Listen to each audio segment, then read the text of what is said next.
picking a color for your service vehicle, as far as I'm concerned, is borderline paramount. And there's a few rules that go along with that. So the first thing I would do, there's sort of three kind of ways to look at it to help guide you along the picking color that's going to be the most impactful in the marketplace.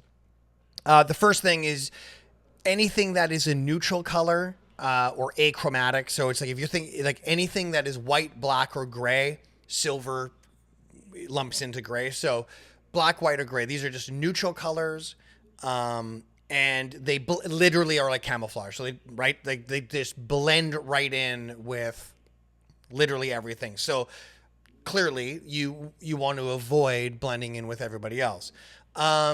The second thing you want to do is and I'm a big believer of this. If you can have the common person walk out to any dealership and pick a color or pick any vehicle and pick any color, you want to avoid those colors. So if it's just really average or anyone can have it, you want to avoid that as a base color.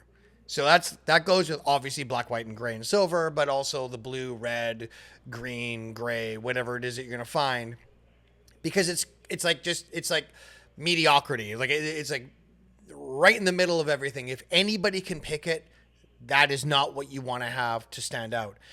And the third thing you want to do, and this is where every single time it comes down to doing an audit, like you need to audit your marketplace, but whatever your competitors are using as their base colors, you need to avoid that.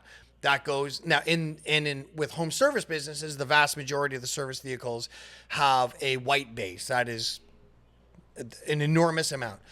So I'm obviously talking about avoiding the white, or black is the other go-to, or gray is black, white, and gray. That's the primary one.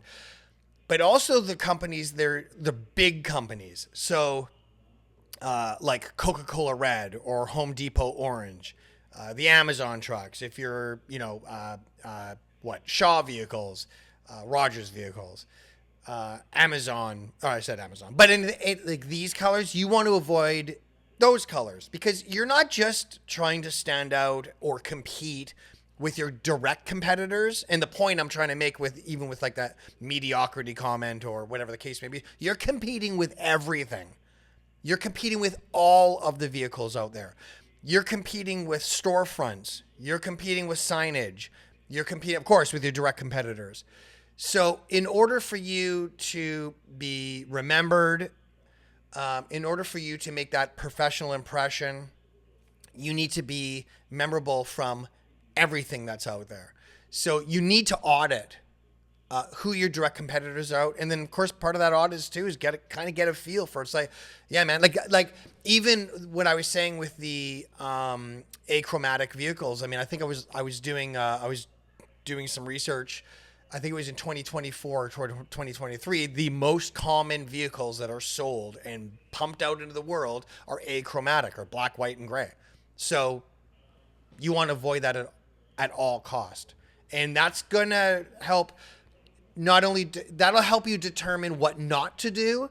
And then based off that information, now you've got all the choices in the world to pick out a color. This is where color ownership comes in, right? Which is a whole other thing. But those are the colors and the finishes that you want to avoid. And then now okay, squirrel those all away. Now I know what to focus myself on, right?